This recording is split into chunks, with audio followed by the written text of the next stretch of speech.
I mean, Ouija boards are just a piece of compressed wood with some random letters and numbers written on it, right? Well, it seems these 3 extraordinary stories prove something different. Grab a blanket, turn off your lights, and get ready to be SCARED.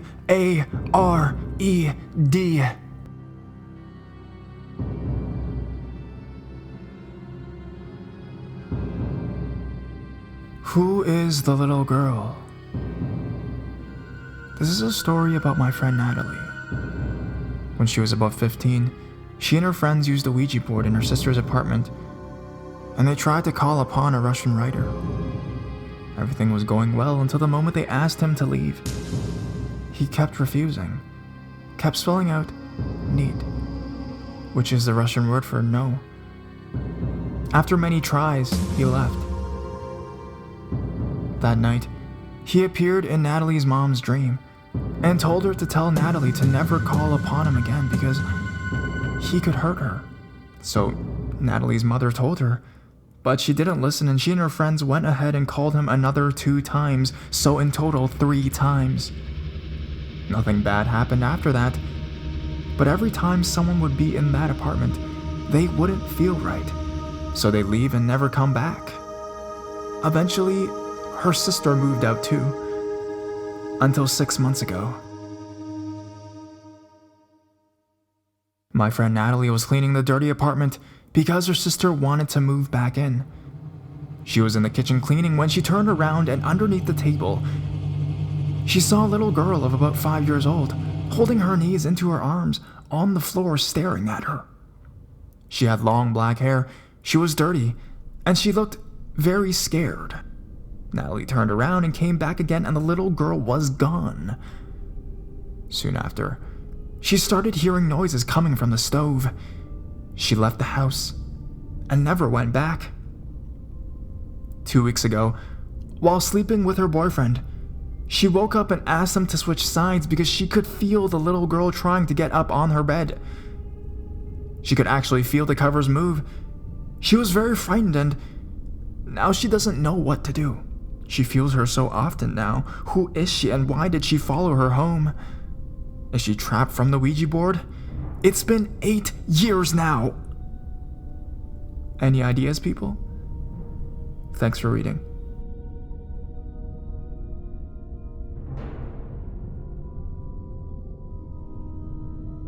Unwelcome Ouija visitor. In 1989, I was 23 and in college. I had a roommate who is still a great friend. We lived off campus in a 2-bedroom apartment. I was curious, and still am, about all things paranormal. So my girlfriend at the time, who did not live with us, and I experimented with my roommate's Ouija board. A board his grandmother had given him for Christmas, of all things, when he was 11 years old, but he had never ever used. It was a night when my roommate was gone. Much to our mutual surprise, the Ouija board worked almost right away and answered questions in a prompt, coherent fashion. We were both more fascinated about the mechanism of the Ouija itself than we were about what questions we asked it. So we ended up asking a bunch of mundane questions about our future. It's not something I really remember the specifics to. I do remember that the entity we contacted appeared to get very angry when we asked if it was telling us the truth.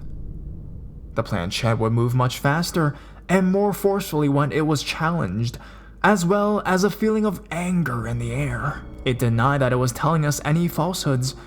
The anger would fade almost right away once we got back to asking questions that did not challenge its veracity. After a few hours of this, 2 kids unprepared to actually deal with the oracle they had sought ran out of things to ask. We thanked the entity for the answers, but contrary to the instructions that came with the board, which I didn't read all the way through until later, we did not really say goodbye and close the session properly. Needless to say, there were subsequent issues. this thing did not leave after the session was over as we assumed. It stayed on. And at first, it was low-key. Looking back, I assume it was building its power up or learning its restrictions. My roommate and I would both have a feeling of being watched a lot, especially if we were home alone. Over time, the feelings were mixed with a more creepiness. One bright spot in all of this was the entity did not seem able or willing to leave the confines of the apartment. It left all of us totally alone when we were not inside the apartment where the Ouija board was used. One late night, at around 2 a.m., my roommate came home from his job and saw a bright blue light, a large TV screen bright type of light, coming from our living room window. Our apartment was the upstairs of a 2-story building. He thought that that was odd, because I was away visiting my parents that weekend. He went inside to find no more light, but the old feeling of not being alone. On another night, my girlfriend was sleeping over.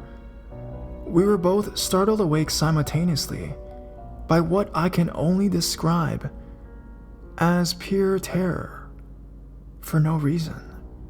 There was no sound, no sight, or anything to wake or frighten us.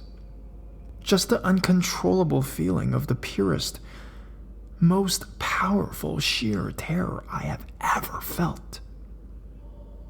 We were both totally paralyzed with fear for 30 minutes, unable to move or speak. Looking back, the only way I can explain how it might have accomplished this was by using a powerful terror thought form that it sent to us as we slept.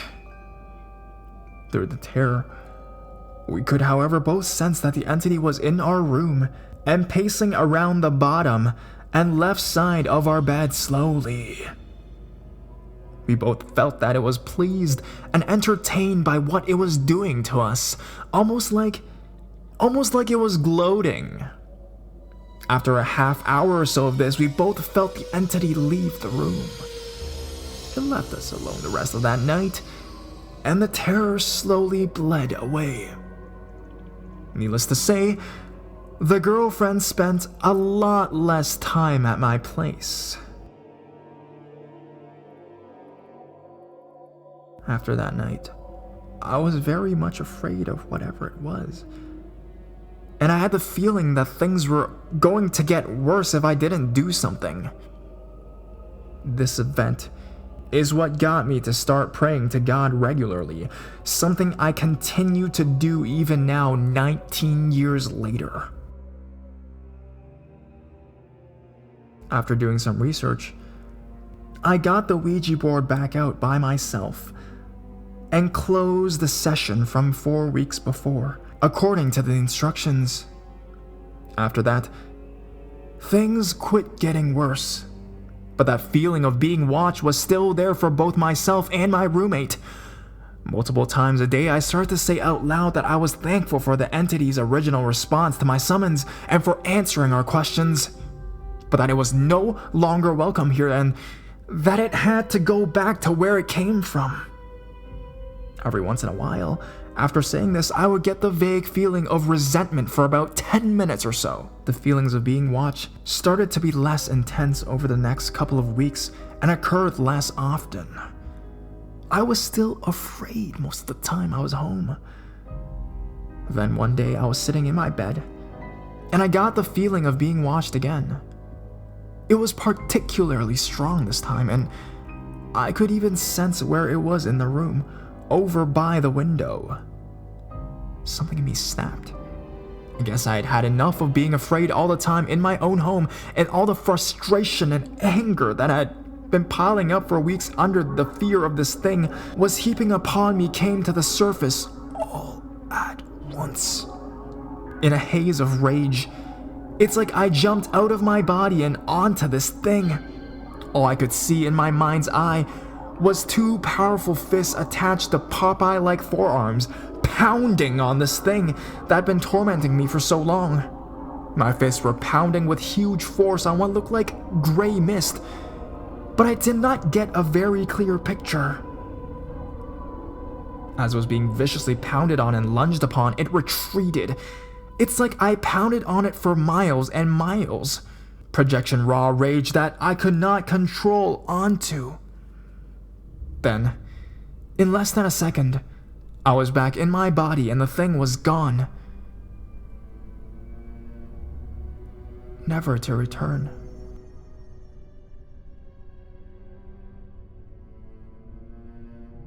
As a side note, I am not an anger management issues kind of guy. This was a one-time event, who knows? Maybe my guardian angel projected a rage thought form onto me to give me the strength to rid of my unwelcome friend as I've been praying for. I learned some big lessons out of all of this. Not the least of which is that Ouija boards are not toys. Ouija boards should be shunned. They're effective tools that open up doors to places we don't even understand and invite random things into your life. As my story attests, it is much easier to open a door than to close it, especially if what came through wants to stay here. I have learned that higher beings usually have better things to do than pander to a Ouija summon, so it's mostly dead people that have not moved on, or lower beings that will answer your Ouija invitations.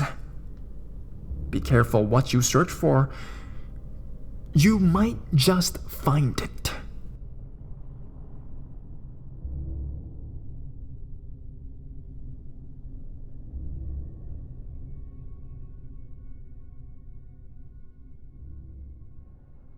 Was it the rebel himself? Or am I just a crazed fan? I like to say this is my first time posting any of experiences, so I hope you guys accept my story. Well, to start, this started a week before the actual incident occurred.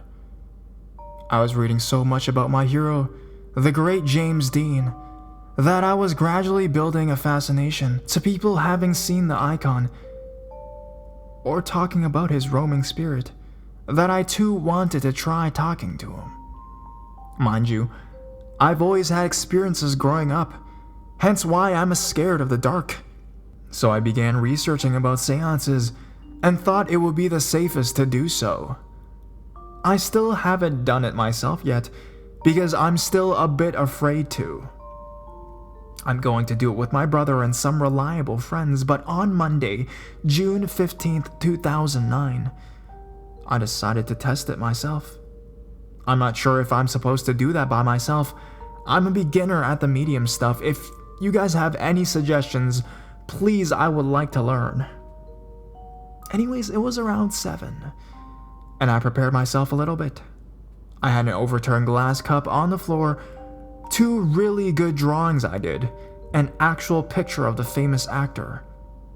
I hesitated at proceeding, so instead of sitting on the floor, I sat on the edge of my bed with the stuff still on the floor. I just started saying things to see if he would show up in a sweet way. And so I said, "Jimmy, is it okay if we talk? I just want to talk to you," or something like that. Of course, nothing happened, just silence.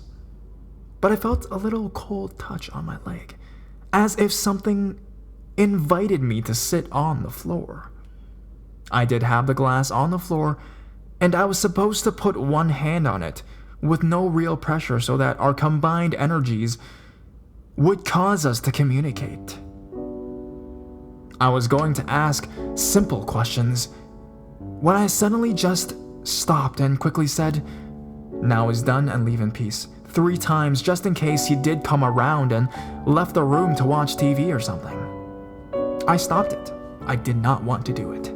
A couple hours later, I started feeling his presence, or what I thought it was, and started seeing things. I shrugged it off, and my brother joined me to watch TV as well. We were talking and making jokes at what we were watching. That was when I heard a chuckle coming from the kitchen. I asked him if he heard what I heard. He said no and said my head is playing tricks on me.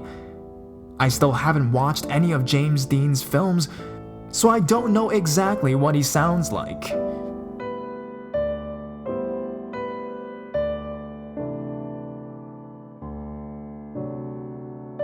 Later, I was going to my room to get ready to sleep. When I opened the door, there was what looked like a guy sitting on the floor, looking at the drawings, then quickly disappeared when I turned on the lights. At the moment, I didn't realize it until I took it in my mind that there was someone there, like he was waiting for me with his legs crossed on the floor. I tried to, but couldn't. I kept feeling like someone was watching over me, stroking my hair or my shoulder, even lying down next to me. It freaked me out as much as I had to admit it felt a little comforting. But I woke up suddenly to the scent of a cigarette close by, but not too strong. I always check the time when I wake up, but this time I looked at the wall behind my door to see the same guy standing there, leaning on the wall with his hands inside his pockets, looking at something. Like when you know someone's looking at you, and then when you turn to face them, they look away. Just that. And the direction he was looking were at my sketchbooks in front of him, on my vanity. Maybe he wanted to see the drawings again. Dean himself was a fan of the arts, so figures. After I blinked a few times, he was gone, and I couldn't sleep the rest of the night. The first thing I saw about him was his chest, then a bit of his face, and then the rest of his body. And then that was it. He looked about in his 20s, good-looking, crew-neck navy blue t-shirt, tucked into his trouser pants, almost like a casual outfit. His hair was almost slicked back, like James Dean's always has it, and a watch on his left hand. I could have sworn that there was a cigarette on the right corner of his mouth, but that was the direction he was facing. The weird thing about him was he was smiling when I looked at him, almost like a blush. And then he disappeared. If I could illustrate this to you guys on what this guy looked like, I'd be happy to do so.